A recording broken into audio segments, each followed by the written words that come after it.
Far away from the big city is a town named for its towering trees. Magnolia is the kind of place where you know your neighbors.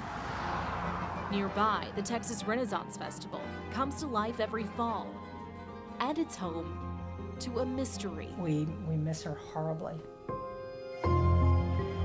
Danielle Sleeper disappeared almost 5 years ago. There was never a time that we would not hear from her for maybe more than a couple of days. Her parents, Dinah and Charles Street. And she loved her kids. She was probably a bigger kid than the kids. Danielle was 32 when she disappeared. Her boys, 11, 9, and 3. Danielle would not have left her things behind. She wouldn't have left her child behind. She would not have been out of touch with her kids. Saturday, March 21st, 2015, Danielle spent the day with friends and they decided to make dinner. So it was just kind of more of a get-together, a barbecue, get with friends kind of thing. The get-together went late into the night. Friends told police the last time they saw Danielle, she was outside arguing with her husband, Austin. Danielle's friend who hosted the barbecue talked to us on the phone from Oklahoma. He was really mad. They started arguing outside. We could hear them, and then they ended up leaving. But the last time investigators say Austin told them he saw Danielle was at their home the next day. He said Sunday morning she was sleeping on the couch when he left to run errands. He just kept saying that she ran off, that she'd probably be back in a few days. That Monday, Danielle's sister, Tana Cross, drove over to Austin's home, worried. Like I said, nothing was sitting with me well. Danielle's purse and cell phone were missing, but her car, clothes, and medication were still there. So I told him, I said, we need to call the cops. We're not gonna wait. You need to call and report her missing. Austin did call the Montgomery County Sheriff's Office Monday night, starting their investigation into Danielle's disappearance. A week later, deputies got this search warrant for their mobile home to look for evidence of murder and/or aggravated assault with a deadly weapon and/or tampering with physical evidence. The warrant also allowed police to seize Austin's truck, phone, and tablet, but the search didn't provide any clues to where Danielle is.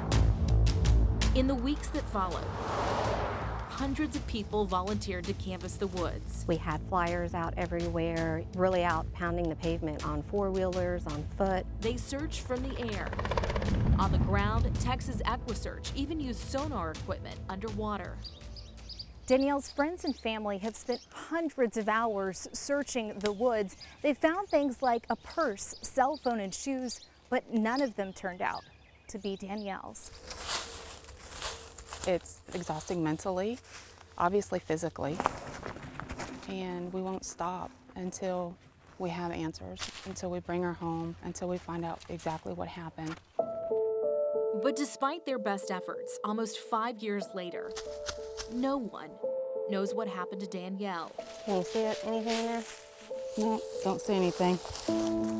Her parents and police don't think she just walked away on her own, and there's been no arrest. So everybody that was in contact with her in those last few hours is still a suspect. At the Montgomery County Sheriff's Office, Sergeant Paul Haas heads up the investigation. The case file still sits in his office. She's out there, and it's not something I'm willing to let go of yet. A reminder, there's more work to do. Danielle does not seem to me to be the kind of person that would just abandon her children, abandon her life, leave everything behind, and not have any contact with her mom, her dad. That's not who she appeared to be to me, which leads me to believe that there's probably some foul play involved in her disappearance. Danielle's family's obviously frustrated because they don't have answers. Right, there's no closure there. What are you still doing to find their daughter? So we're still talking to people. I'm working with the Texas Rangers in this case, and we're going to be doing some more interviewing of people. At Danielle's parents' home, you can't escape the reminders. She liked being an aunt. This was my first grandchild. The pictures, bracelets, and flyers, they've spread all over Danielle's small town. What if it was your child?